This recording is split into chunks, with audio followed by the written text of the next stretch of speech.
Hello Fragrance family, welcome to Fragrance Therapy. I'm your host Alim.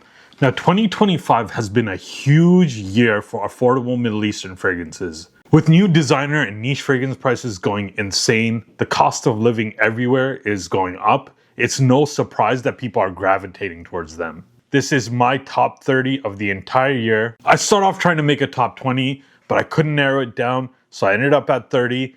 There was literally like hundreds of releases this year.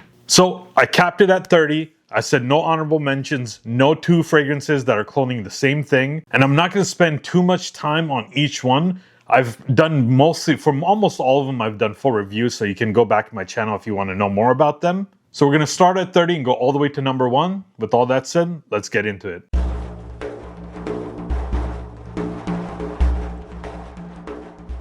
At my number 30 spot, we have Swiss Arabian's Amber Infusion. Now, honestly, I think out of all the houses that I cover, Swiss Arabian might be the most underrated. I personally love that fragrance house. In fact, this is going to be the first of 3 fragrances from that house on this list. And they're kind of unique. Majority of the releases are original creations. All 3 on this list are going to be original creations. And for that underrated house, this is probably the most underrated release of the year. This is ambery, it's resinous, it also has fruits and spices. Excellent performance. Look, the brand is a little bit more pricey, but they use premium ingredients. They're making some amazing original creations. Even with that price jump, they're still worth it. Next up at 29, we have Rift Seasons Rise. And this is if you took Strong With You Parfum and mix it with a touch of Strong With You Intensely. Look, Cottage also released a very good clone of Strong With You Parfum, but I like this one a little bit better because it has that little twist. The dark roasted chestnut and ambers from Parfum, and then it borrows that toffee sweetness from Intensely. If you're looking for a closer take on Parfum, then go with the Titan. But if you appreciate nice hybrids that goes in a little bit of a different direction, go with this one. Also, amazing performance as well. And at the end of the day, this is way better than Seasons Drift in my opinion, and miles ahead of Freeze. At my number 28 spot, we have Dumont's Nitro Elixir. And this is a twist on YSL Myself Absolute because it does mix in a bit of that Nitro Red DNA. But still mostly YSL Myself Absolute, and it is an amazing interpretation. Keeps that powdery nature of the OG, gives it that clean and fresh vibe. I also get tons of fruits and orange blossom. Amazing performer as well. Yes, a slightly sweeter version than the OG because it adds that Nitro Red DNA in there. But still, an amazing mass appealing scent that you could easily rock in the office. At number 27, we have Arabia Prestigious Mahad Al Dahab.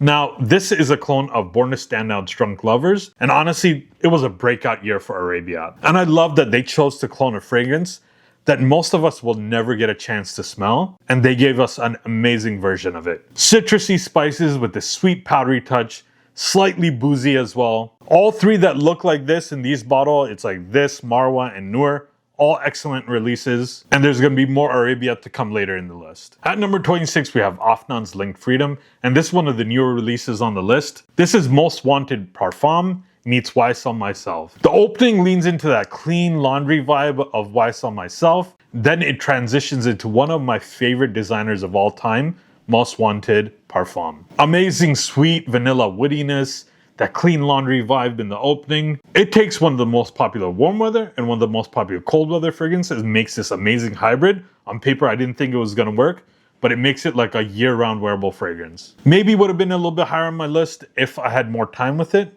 but it's still nevertheless an amazing release. At number 25, we have Rift's Memento. And I very rarely say that a dupe is like almost exact one-to-one. But when I spray this and the original Arabian's Tonka by Montal side by side, I cannot tell the difference. This is a sugary sweet vanilla. It is a lovely scent profile. The only big difference between this and the OG is the OG is like a monster performer. And this is just a very excellent performer. For many people looking for a more affordable option, this can 100% replace the OG. And in my opinion, this was Rift's best release of the year. Another newer release on the list, at number 24, we have French Avenue's Obsidian. And this is, of course, a dupe of Killian's Angel Share on the Rocks. And that fragrance just came out a couple months ago, so I have no idea how they were able to replicate it so well so quickly. Sweet booziness of the OG Angel Share, mixed with this contrast of icy citrus and aldehydes. When I first heard about it, I didn't think that that scent profile would work, but somehow it does. Again, if I had a little bit more time with this, maybe it would have been a little bit higher. Nevertheless, a fantastic release by French Avenue. At number 23, we have Joe Milano's Game of Spades No Limit. And this is a clone of MFK's Amorous Ohm Extrait. Now, Joe Milano and the Game of Spades line is a bit strange. They are one of the most expensive clone brands out there, and because of that, they do get a bad rap. But there's no doubt they do make some really, really good stuff. Very close to the OG. It's citrusy, it's ambery, has a vanillic touch to it. That amorous note gives it a bit of a tart piney feel. Also has a touch of iris, comes off very upscale and very sophisticated. I wish Joe Milano would just bring their prices down a little bit. A lot of times if there's a good alternative that's usually half the price, it's hard to recommend them. In this case, they're the only show in town. Really, really good release, especially if you can maybe now find it at less than the original $80 that I got this at. At number 22, we have my second Swiss Arabian on the list, and that's Swiss Arabian's Incense 01. Now, I don't really care for most incense fragrances, but this one uses incense in a way that doesn't overpower the entire damn thing. Smoky woods, fresh spices and ambers, super masculine, also excellent performance. Now look, if you're 100% anti-incense and you don't like incense in your fragrances at all, then you might not be able to handle this one either. But if you're on the fence and just don't like when it's too heavy, this might be the easiest incense fragrance that you can find on the market, but yet it is bold, it is masculine, and it's another amazing release from the brand. At number 21, we have French Avenue's Fierté Luna, and this, of course, is a clone of Xerjoff's Naxos. I've always loved Naxos, and recently it's had this huge surge in popularity. There are tons of dupes out there this year. All of them are really good, but in my opinion, even though it's a bit more pricey than a lot of the other ones, this is still the best one. Perfectly captures that bright aromatic opening with that sweet honey tobacco dry down. I think even with that bump up in price, it's still worth it. At number 20, we have Kodlage's Shiaka Snow. And this, of course, is a clone of LV's Meteor. Bright citrus opening, super clean scent profile with a combo of both warm and fresh spices. At the end of the day, this is a sparkling, a slightly spicy freshie. This has this amazing contrast of bright and cool opening with this earthy and spicy dry down. Game of Spades also has another good clone. It actually might perform a little bit better than this one, but there's something off about the dry down. It gives me a bit of mustiness in that one. And it's also double the price of this one. And for me, this is a no-brainer. If you were looking for that scent profile, this is 100% the one to go with, and this one wins 10 out of 10 times. At my number 19 spot, we have Lattafa's Asad Elixir, and this is a twist on the Hugo Boss Bottle Absolute DNA. What it does is jettisons that bold and really strong opening of Boss Bottle Absolute for a much easier to wear, fresher opening. Definitely gets much closer as it dries down. You get a massive dose of leather, frankincense, saffron. It's a good twist on the DNA. It's not a one-to-one. It's dark, it's smoky, and it has this almost premium feel. Really good addition to this Asad line. At number 18, we have French Avenue's Royal Blend Sequoia. And I have a total of 4 Angel Share Paradis clones. Some are sweeter leaning, some come off a little bit more femme, some really emphasize that juicy raspberry. None of them nailed that balance of the OG like Royal Blend Sequoia did. Not overly boozy, not overly juicy, not overly sweet. Definitely the one that comes closest to that DNA if you're looking for the closest interpretation. And at this point, the Angel Share Paradis is my favorite flanker of that line, and this is an amazing interpretation. At number 17, we have Afnan's 9 PM Elixir, and I freaking broke the bottle, so I'm just gonna set it aside here. And recently, Afnan has kind of moved away from doing like direct one-to-one clones. They always add their own little twist. And this is a more spicy, less sweet twist on JPG's Le Mans Elixir Absolute. It's a more masculine take. Along with that spiciness, you get this smoky leather and earthy patchouli. I also always get this powdery iris that's not in this or the OG, but I pick it up. This is one of those releases that I actually like the inspired version more than the original. At the number 16 spot, we have French Avenue's Vulcan Black Friday edition. This thing is bold, it's dark, and it's very, very masculine. And this is inspired by Xerjoff's Tony Iommi Deified. It's super intense, it's complex. This thing has a lot going on. You get some fruits with apple and rum. You get these spices and this heavy, heavy leather note. But there's also this very beautiful soft rose that gives it a bit of elegance. Also very different from the rest of the Vulcan line. This one is not blind buy safe. Unless you are a lover of leather fragrances, then this will be a winner. It's a sophisticated fragrance that has this rock and roll edge for sure, and I think it's incredible. We're halfway there, guys. Thanks for hanging in there. At number 15, we have French Avenue and Aromatic Sunkissed. And in my opinion, this is the best new aromatics release this year. And the funny thing is, of the 4 new releases that came out, I thought this was going to be my least favorite, but this is the one that surprised me the most. Opens with this burst of tart, juicy citrus. Then you get this very realistic sparkling cream soda vibe. And also, I love tea fragrances and you get a nice touch of tea in this. Doesn't smell like anything else in my collection.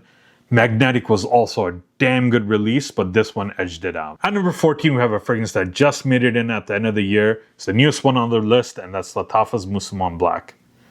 And I was going to put this lower. I was like, is it just recency bias? But this thing kept moving up the more I was testing it. Incredible niche level creation from the master perfumer Jordi Fernandez. It's dark, woody, nutty, has this smoky quality. It uses this amazing Cocoa Pulse captive ingredient that was created just for Lattafa. This one is not overly chocolatey, nor is it overly gourmand. It's this amazing balance of like smoky woods and this nice subtle sweetness. A beautiful dark masculine scent. At number 13, we have Lattafa's Asad Bourbon.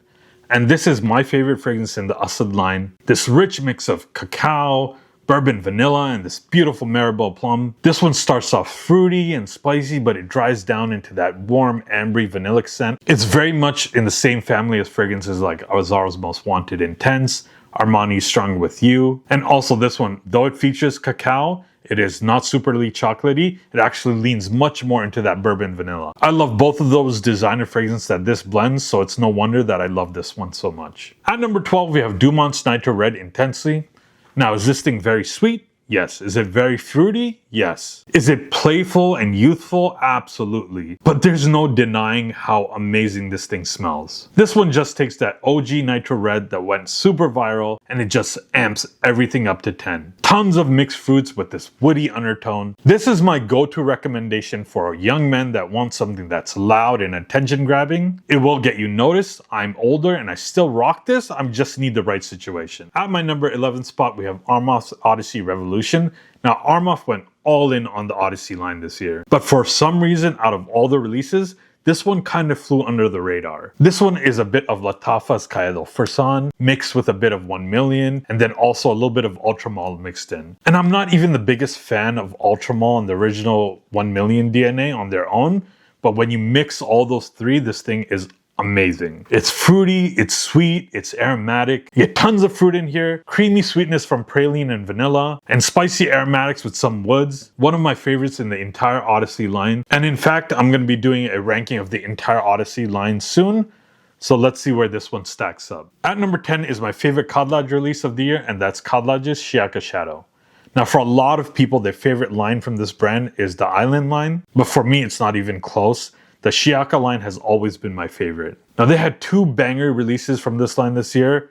They're both really good, but in my opinion, this one edges out Snow just by a little bit. They took that fresh aromatic opening from Bad Boy Cobalt Electric and blended it with that woody and earthy dry down of Bad Boy Cobalt Elixir. And with that, you get something that is undeniably Bad Boy Cobalt inspired, but is also at the same time slightly its own thing. I love everything that has come out with the Shiaka line, but some of their other stuff has been hit or miss for me. Here's hoping to some amazing non-Shiaka releases in 2026. It's a bit surprising that there's only one Rasasi fragrance on this list. They've had some really good Hawas releases and even some really good non-Hawas releases, but in my opinion, the only one that could really crack the top 30 was Rasasi's Hawas Fire.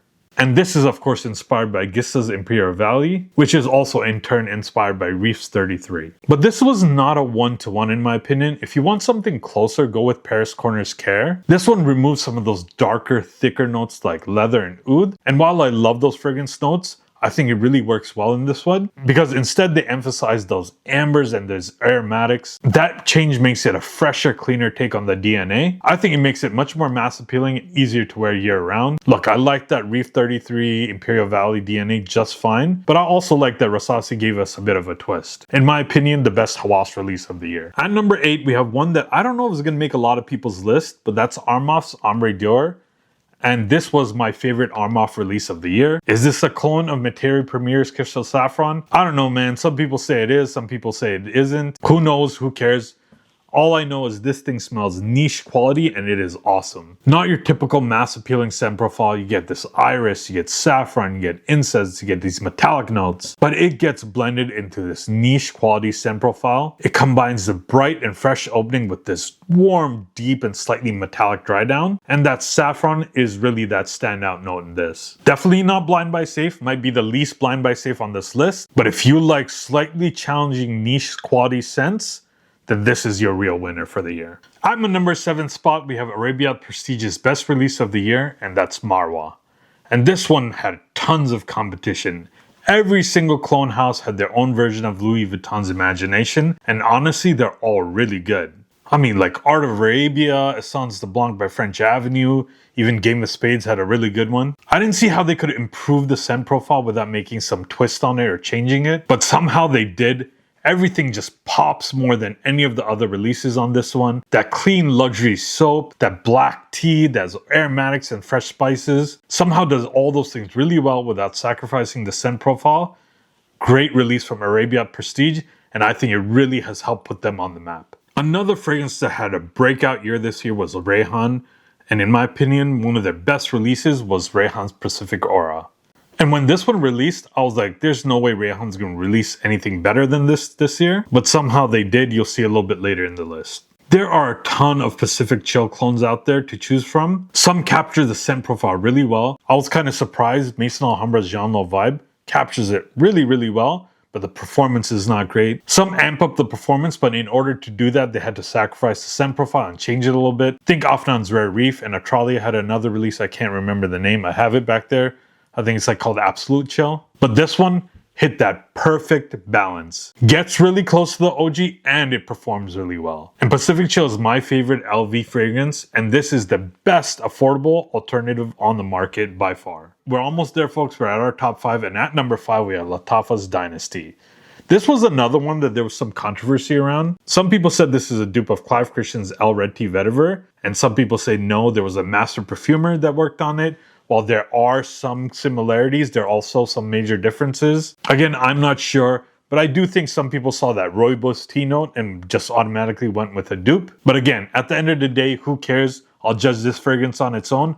And this thing was my favorite Lattafa release of the year. It opens zesty with this lemon and ginger, but then it quickly transitions into that realistic dry rooibos tea note. I love tea fragrances, and in my opinion, in a year where there was a lot of tea fragrances, this was my favorite one of the year. At number 4, we have the biggest surprise of the year, which is Swiss Arabian's Enigma of Taif.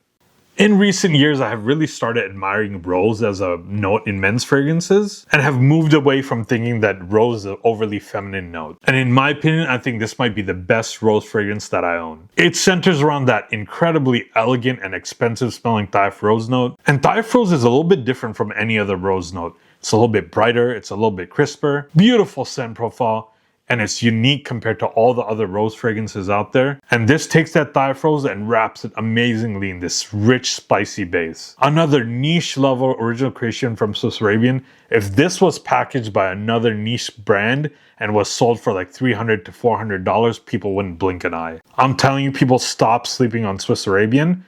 They are amazing, but just don't get the love that they deserve. So we're at our top 3, and the top 3 were really hard to put in order. But one thing I knew is when the end of the summer rolled around and we got into the colder months, that my warm weather fragrance of the year was going to be French Avenue's Vulcan Few. There are tons and tons of God of Fire clones out there. A lot of them went super mass appealing. They kept that mango note, but toned down some of those spices and woods. Not this one. This embraces that complexity. And yes, this one does come off complex, higher quality, and the real kicker is, when compared to the OG, in performance, this one leaves it in the dust. And on top of all of that, this was by far my most complimented fragrance of the entire year. I love this thing, and I can't wait to start wearing this again when the warmer weather rolls around. At my number 2 spot, we have the best Rayhan release of the year, and that's Rayhan Terra. And what a year for Rayhan. They had excellent release after excellent release, some of them that just missed the list. I'm talking about Obsidian, Aquatica, Jungle Vibe, Tropical Vibe, Valhalla. I mean, the list just goes on, but they saved their best for the end of the year. Now look, Amouage Outlands, the OG that this is inspired by, is an incredible fragrance. Super complex, exceptional high quality, but it is not the easiest fragrance to wear. You might be able to use it maybe a few times a year on really special occasions. Only like think cold weather, super formal events. What Terra does is it keeps a lot of what people like about the scent profile, but it tones down some of those harsher, almost medicinal qualities of the OG. And instead it focuses on the notes that are kind of in the dry down of that original fragrance, and it just amps those all up. It makes it much more wearable. You don't have to wait for like a super special occasion. It's ambery, it's aromatic, has these warm spices, but it's done in a super mass appealing way. Now look, if you want a more closer one-to-one take, Arabia Prestige's Ramad Oriental is that. But if you want one that is more mass appealing and easier to wear, one that you'll get much more use out of, then this is the one to go with. The cream of the crop of Rayhan releases this year. Now, my number one Middle Eastern fragrance release of the year might surprise some people. It's probably not going to be on the top 10 list of any other creator out there, and that's French Avenue's Access. They took that Byredo Vanille Antique DNA and gave it a more dark masculine edge. A deep, woody, resinous fragrance with the standout note being this dark, mature, and slightly smoky vanilla. Honestly, I don't understand why this didn't get any hype online. I don't know, maybe I'm the crazy one that I just obsessed with this fragrance. I have no idea. But this thing comes off super sophisticated, super niche quality. Maybe not the most blind buy safe fragrance on the list, but I just picked this up on a whim. And at this point, I love it so much that I've already ordered back a bottle. This is another one that I think improves on the OG. It's better. I have smelt the original, and this one is a subtle difference, but it gives it a more masculine dark edge. And also, this is not a scent profile that many people are wearing, so it'll help you stand out. This is my go-to cool weather fragrance. I've used it more than any other fragrance this year. I have trouble reaching for other stuff when I could be using this. I'm not saying that 100% people out there are gonna love it, but I will say this is 100% my favorite Middle Eastern fragrance release of the entire year. Well, there you have it, folks. My top 30 fragrance releases of 2025. Let me know in the comments if there's any that really shocked you that are on my list. And let me know which are the ones that you loved that I didn't put on my list. It's all very subjective. There were tons of other great releases. I just did limit myself to 30. And here's to another amazing year where you and I can grow together on this channel. And please hit that like and subscribe button so we can keep growing this channel together. Every subscription does count. And 2025 will always hold a special place in my heart because that's when I launched this channel. And the goal is by this time next year, we'll be well over 10,000 subscribers. But I can't do that without your support. And as always, stay tuned for more honest, affordable fragrance content. Until next time, I am out.